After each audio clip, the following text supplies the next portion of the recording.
Welcome to Pack Talk Podcast, episode 153. Today we're talking about social neutrality dog training, how to teach your dog to ignore other dogs, ignore other people, ignore anything going on around you. And this is a little bit different than socialization. All right, so we'll talk about both what is socialization and what is social neutrality. And this is something that if you're on the Reddit forums for dog training, this is something that people are bringing up all the time. How they don't like the term socialization. They prefer neutrality, right? But socialization has its place. Social neutrality has its place as well. And depending on the dog that you have, you may lean more one way or the other, or you might use both. So let's talk about it, all right? That's what we're going to go through today. So with that being said, we'll talk about socialization first. What is socialization? And the definition of socialization is providing your dog with a positive experience in close proximity to new people, places, and things. Now, I've talked about socialization a ton before, and the way I like to break this down is we have the definition, which is providing a positive experience in close proximity, which means that our dog doesn't actually have to interact with other people, places, things. It just needs to have a good experience in close proximity to them. So that's kind of layer one of socialization. For me, layer two of socialization is what I call the interaction phase, where you will actually do interactions with other dogs, other people, other things. And this is going to be dependent on your dog and your goals. So for socialization, let's start with providing positive experiences. The best way to do this, when you have your puppy, when you have your dog, if you go to the shelter and get an adult dog, if you go to the shelter or get a puppy, or if you go to a breeder and get a puppy, you start it off exactly the same, getting those positive experiences down. So first you would start off socializing in a familiar or routine area. You bring your dog out to your yard. You have your dog in your house. You have your dog, in your apartment complex general area, wherever you're living at. And you have food rewards. That would be the ideal way to create positive experiences. And when your dog pays attention to you, you say good, you reward them. And over time, rewarding your dog around different places, different people, different things. Like if you live in an apartment, people are going to be walking by, cars are going to be going by, Amazon's going to be making deliveries, right? And you're rewarding your dog for paying attention to you. This is creating a positive experience in close proximity to new people, places, things. Now, what you would do after you have your baseline is slowly reduce your threshold. Remember that your threshold is distance to distraction. So if you have a apartment complex dog park somewhere in your apartment complex, and maybe you're 100 feet away and your dog's paying attention to you, you reward them. Over time, you would get close to it to where you're just outside the fence of the dog park, and you're providing a positive experience to your dog. So, this is the kind of the key concept of socialization. What a lot of people do is they make a mistake. They think that socialization is giving their dog interactions with whoever and whatever is out there. So they take their dog or their puppy to the dog park as soon as they get it, and the dog starts having some negative experiences. Maybe another dog in the dog park, is overly dominant with your dog. Maybe another dog in the dog park is, just overly playful, too rough play with your dog. Maybe someone else in the dog park accidentally scares your dog. They didn't mean to, but something happens and now your dog is a little bit scared. These are all negative experiences. If you're going to go to a dog park, I recommend going to a dog park like here in South Carolina, Low Country, Charleston, South Carolina. We have a dog park that's actually one of our partners. It's the Broken Leash. And the Broken Leash is a dog park and bar. But the unique thing about this place is they actually have what they call referees, where they have staff members that are monitoring the dogs in the dog park to ensure that no dogs are being overly rough, no dogs are teaming up on other dogs, right? No dogs are, kind of dominating other dogs, right? So they have referees that are constantly walking through the dog park area, making sure that dogs are having the best experience possible. So that would be a good place to take your dog. But the like the county parks or the public parks that are around you, the dog parks that have zero regulation, these are the ones that can have problems. But a lot of people think I just have to take my dog out to the dog park for socialization. I have to take my dog out to the mall and let every person pet my dog for socialization. I need to take my dog to puppy daycare or doggy daycare for socialization. And these are all problems because your dog can have very negative experiences in these places, which is actually going to backtrack your socialization. And it's actually going to make your dog have, it could develop reactivity with your dog in the future, because what happens with reactivity is your dog has a negative experience with people or other dogs. Then your dog becomes reactive to people or dogs to keep them away from them.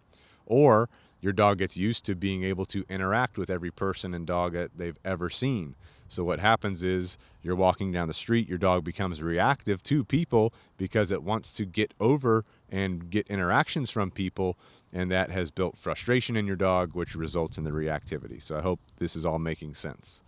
So phase 1 of socialization, if you're doing socialization the right way, phase 1 is just providing positive experiences, rewarding your dog for having a good time with you in different places, around different things.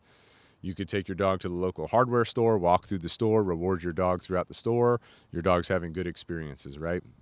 Positive experiences. So that's the first layer. The second layer, if you want to do a second layer, that would be the interaction phase. Now, this is when you're going to slowly start letting your dog have interactions with people or other dogs or other things. So, for example, you walk through the hardware store, you've been there before. You definitely don't do this as your first layer. This is your second layer of socialization. But you start walking through the store, your dog's paying attention to you, you say good, you reward them. Someone walks up to you, hey, you have a beautiful dog, I'd love to pet your dog, right? Can I pet your dog? And you say, sure, we're working on socialization, so you can help me.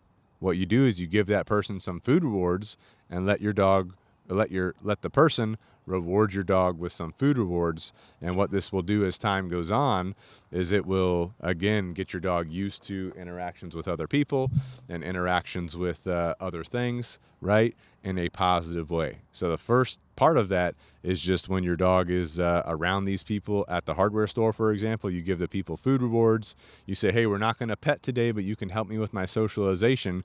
Why don't you reward my dog with this food reward? And all they do is they give your dog the food reward. That way your dog is creating a positive association to people approaching it, right? Now, as time goes on, you do more repetitions of that. What that could turn into is, hey, I'm working on socialization. Here's some food rewards. So you give them some of your food rewards and you say, what I need you to do, if you're willing to help me, is, just gently pet my dog, right? Don't go hand over the head. Show them how to pet your dog. Hand under the chin, back of the hand up to the dog's nose. Let the dog sniff the nose. If the dog's comfortable with the sniff, then you can pet them, right? Don't just reach out over their head, right? So make sure you go through that process with them, and I'll describe exactly how I would do it real quick. So you would just tell them, hey, show them the back of your hand. So the person would show them the back of their hand. Dog sniffs the hand. If the dog continues to sniff or muzzle nudges, that's a great opportunity to say, okay, now you can pet them. Then the person can start petting your dog. If your dog seems to enjoy that interaction, then you say, now give them the food reward. And what happens is that sequence of events, sniffing the hand is the indicator. This is how the dog tells you if they're comfortable with that interaction or not. Then, if they are comfortable, that person starts to pet the dog. This is critical. They pet the dog, and then they give the food reward. And what happens is the petting equals food rewards in the dog's head. That way, as time goes on, the dog associates petting to food rewards. That's why we do it in that specific way. But let's say the person holds out their hand to the dog, and the dog, pulls back, or they move their head to the side, or they act like they're not interested in the person petting them. Then in that case, you say, hey, no petting, but you can still give them the food reward, right? So then the person would just give the dog the food reward. The dog would take the food reward, right? There would just be no petting involved until the dog shows comfort when you're holding the back of your hand out to the dog. So that's the process that I take when I'm letting people pet the dog, right? The introduction process. And as you do that, you'll get to know your dog and their body language better and better so that you know when your dog is completely comfortable with that or with people. Now, with that being said, introductions or interactions with people or with dogs for the dog portion of the interaction phase. A little bit different here, right? The dog can't give your dog a food reward, so you want to make sure your dog is completely comfortable. So what I recommend is, let's say you have your dog out. First, try to find dogs that seem like they would match up with your dog's personality. If you have a laid back dog, a high drive or a high energy dog may not be best. If you have a laid back dog, maybe you need another similar laid back dog. If you have a high energy dog, you might need a laid back dog instead of another high energy dog, because when two high energy dogs start interacting, there is the potential for some conflict there.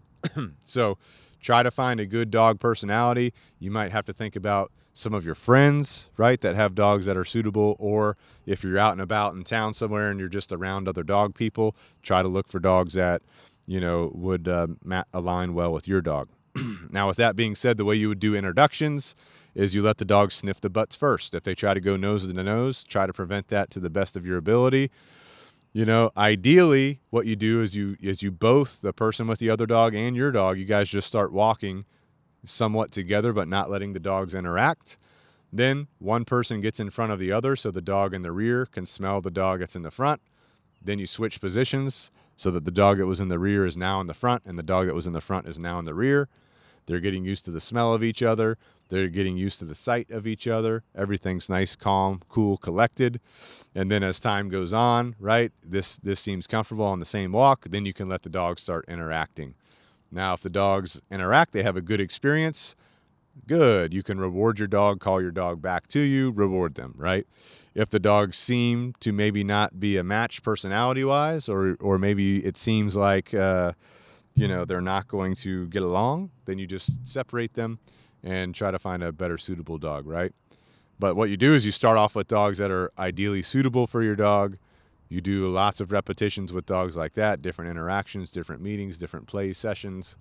And then as time goes on, your dog should be able to meet other dogs, right, that could potentially not be as suitable for them, right? So that would be your second layer of socialization itself, which remembers, layer one, providing those positive experiences. Layer two would be the interactions. Now, with that being said, socialization can also apply to objects or things. So think about your car, think about a vacuum, think about power tools, think about a boat, think about things you want to do with your dog. These things that you want to do with your dog, right? You do them with your dog, but you create positive experiences. So if you have a car, for example, before you ever go for a car ride, you just walk your dog around the car, you say good, you reward them with food rewards, you let them get in the car, you reward them with food rewards, you let them get out of the car, you reward them with food rewards. You're just getting them used to the car that's not moving, right? Once you build up that positive experience, then you can turn the car on, then you can take a short drive and slowly build up their comfort level. Same thing with the vacuum, right? You put the vacuum in the middle of your living room or your apartment main area. Your dog's looking at it. Maybe your dog goes up to sniff it. You say good, you reward. You're creating a positive experience with the presence of the vacuum cleaner. Repetition, repetition, repetition. Time goes on, and then eventually you turn on the vacuum cleaner. Your dog is, maybe a little bit taken aback at first, but they're familiar with the vacuum cleaner. So you turn it on, you just say good, right? Then you keep moving, right? So if you want visuals of how to do this kind of stuff, you can go to the YouTube channel. We've got a ton of videos on there. Some are a little bit older, like the vacuum one I'm thinking of. That's an older video. Might have to redo that one. But they're all good examples of how you would socialize your dog to different things. But socialization is providing positive experiences in close proximity to new people, places, things, dogs, right? So it's not just people and dogs. It's also objects, like I said, cars, vacuums, like anything that you could experience in life. If you have a dog that needs brushing or grooming, you would want to do that immediately too. Start socializing your dog to grooming protocols. Brushing, right? Teeth brushing, nail trimming, all these kinds of things. So you're creating positive experiences. Now, what is social neutrality? Why is that the real goal? So social neutrality is meaning that your dog can be around other dogs, people's, kids, distractions, whatever, people, places, things, and they're not reacting, right? They're not ignoring because they're scared. They're not ignoring because they're suppressed. They're ignoring them because they've been taught that everything else is irrelevant. Irrelevant, right? Hopefully I'm saying that right. You guys know I suck at grammar, so go ahead and correct me in the comments, right? Love the grammar corrections in the comments. So think about it like this. You walk down the street. You have dogs on either side of the street. Some are barking at you. Some are reacting at you, but your dog is not reacting back. Your dog would rather just kind of hang out, pay attention to you, ignore things that are going on around you. That is social neutrality. That is the goal. That is the foundation for public access, especially if you're doing, service dog, therapy dog work, emotional support animal stuff. You need to have that social neutrality. That way you can take your dog wherever you're going, wherever you want to go, without any type of reaction or something negative happening, right? So with that being said, even if you have a dog that you've taught to be socially neutral, it doesn't mean that your dog can't be friendly. Like, there will be times where you go through your socialization and you let your socially neutral dog interact with other dogs, interact with other people. But the key is, when you're doing this with a dog that knows social neutrality, you're the one telling them, hey, this is a time for interaction. And then, kind of the standard, or the standard operating procedure is, hey, we're just going to be, kind of neutral to everything around us. We're going to ignore everything around us. So think about it like that, right? And this will really benefit you long term. So social neutrality is the ideal way, and to get there with your dog is to do your positive association development, right, with your early socialization. Continue that. That will turn into social neutrality. And then you could do the interaction phase of socialization training if you wanted to, right?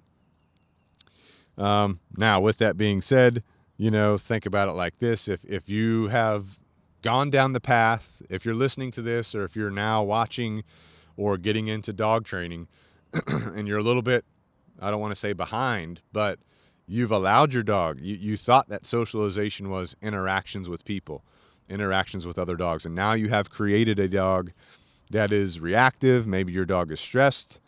Maybe your dog gets hyper aroused around other people or other dogs or anything like that. You got to reset, right? You got to reset. So social neutrality is how you overcome that. And so you get your dog focused on engagement. You get your dog focused on eye contact with you. You're rewarding them. They're having positive experiences. You're preventing the reactivity from occurring, right? Which means you're going to have to work on your thresholds even more, because you're going to have a larger threshold than someone who started this on day one, or who got training on day one, or at the very beginning of their dog's behavior. Those people are going to have a lower threshold than you are. So don't compare yourself to other people. We're all on a different journey. You got a wider threshold, start at that threshold, right? And then slowly reduce your threshold as time goes on. So that's how you're going to build up your social neutrality. That's how you're going to build up your socialization. Now, one thing that a lot of people forget about is, as you progress, you want to make sure that you're proofing your social neutrality in a bunch of different situations, right? So just because your dog can be socially neutral in your neighborhood, in your apartment complex, at the routine park that you go to, doesn't mean they'll be socially neutral in all situations. So what you want to do is slowly start ramping up, the level of places that you're taking your dog to, right? So you start off at the low arousal park. You make sure your dog is socially neutral there. Then you take your dog to the medium arousal park. You make sure your dog remains socially neutral there. Then you take your dog to the high arousal park, right, where there's other things going on around you. There's kids playing, there's a playground, there could be a dog park, lots of stuff going on. Then you take your dog places like the shopping center or the park or the square in the middle of the city. Take your dog these kind of places. Make sure that your dog remains neutral there.